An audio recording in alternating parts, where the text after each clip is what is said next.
I feel like I have to say something that I should have said a long time ago. Dude, I love Payday.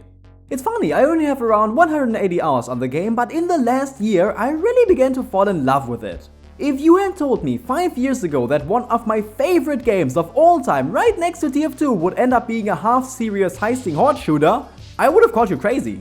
My relationship with the game is actually quite interesting. I remember buying it all the way back when it was on sale for like $5 back in like 2015 or something. I remember visiting the first safe house, you know, the old one that burned down, and there was a door you could attach a drill to. I assumed this was to teach you how drills work before you could progress to the next stage, so I waited the 5 minutes until it was done. And after it was finished, I realized you could just walk around the door and I had wasted all of my time.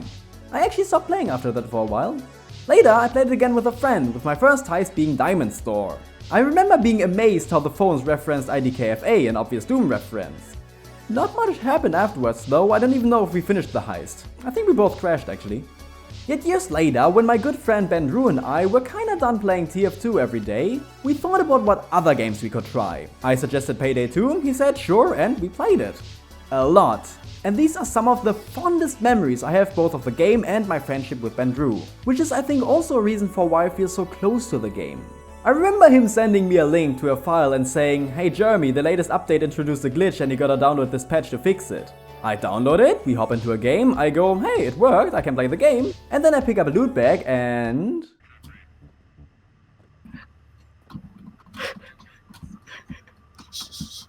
I wonder why I'm still friends with him. And this wasn't even the only prank he pulled. What about this one? Okay, put on the mask. Guys, the thermal drill, go get it. Guys, the thermal drill, go get it. Every single voice line is the thermal drill. Guys, the thermal drill. We had a lot of fun together.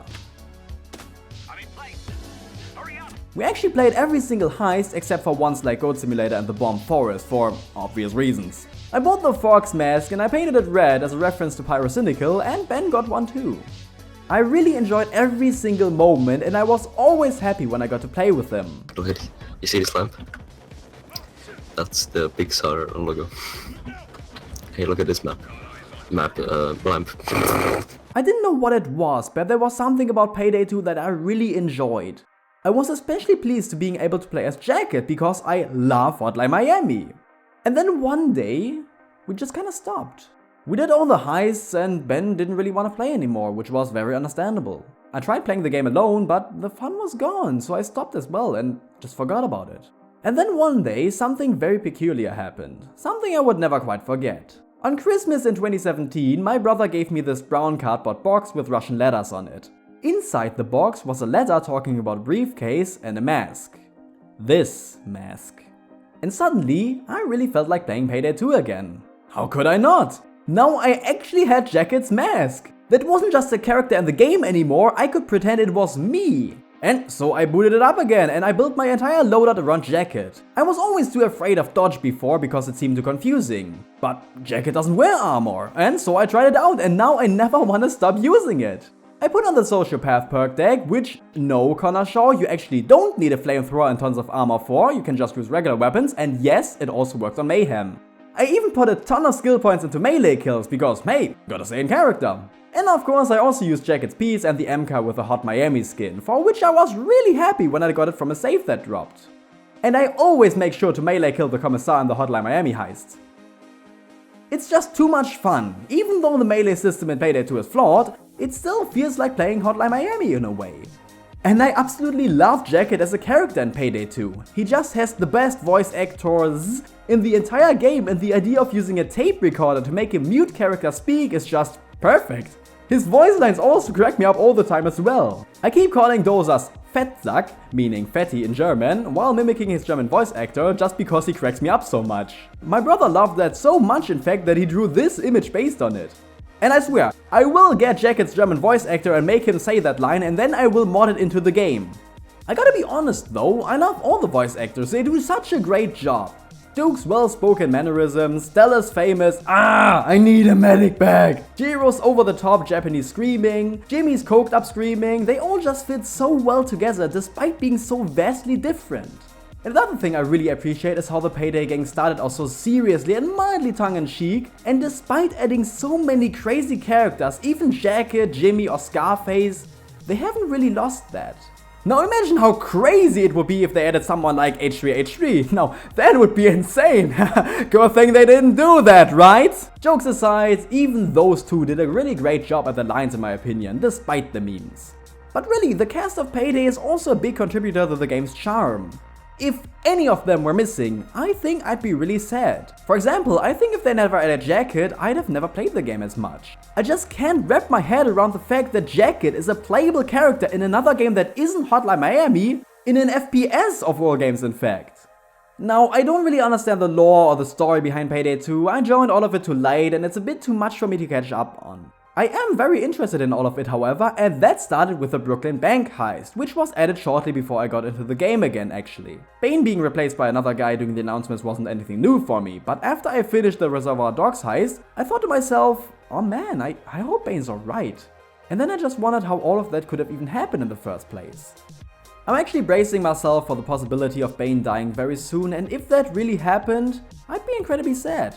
I really grew attached to the dude over time.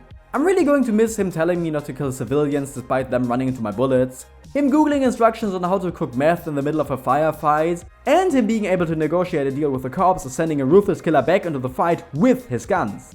And you just know that if there was a thermal drill, Bane would tell us guys whether or not it was currently jammed and if the next logical course of action would be to go get it. But hey, perhaps they're going to connect his death with the release of the No Mercy remake from Payday the Heist. If that were the case, and if it was also the final heist for the entire game, I think that would be the most bittersweet but also the most perfect ending for the series. Locke could also be a good replacement for him, especially with Payday 3 around the corner, but I don't think he'll ever be able to live up to the pure genius of Bane. He's just one of my favorite announcers for games of all time, and I even think he's better than the one for TF2. Yes, you heard me! The graphics are another thing I appreciate. Sure, they're nothing flashy, but they do look very realistic and have a ton of attention to detail. I actually think they're a lot nicer than CSGO's graphics, for example. Hey, give me a break, my most played game aside from Payday 2 has cartoony graphics, I don't know much about realism. And man, I can't forget about the soundtrack. Simon Wiklund, not just a great voice actor, but also an excellent composer. Every single track is a banger and fits the mood perfectly. How can one guy make so many fantastic songs? And you know what's also great? The levels! Well, they're mostly hit and miss, but they're also pretty varied with a lot of different objectives and different ways to go about doing them. Yeah, some levels are pretty bad, like the Bomb Forest or Gold Simulator. But I can't lie, I actually had a lot of fun doing them still. I guess their awfulness just added to the charm.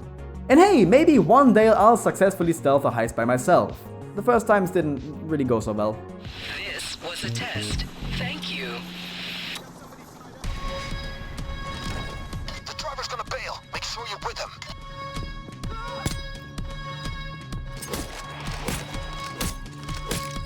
I know the game isn't all perfect. All the bugs, glitches, desync and constant crashes are pretty terrible, and even the community can be very toxic at times. But I still think the game is great nonetheless, and I appreciate all the videos, artworks and memes that come from the community. YouTubers like Connor Shaw and Mario and a Top Hat, those are my favorites when it comes to things like that. Do you know what time it is? So hey, Merry fucking Christmas, everybody.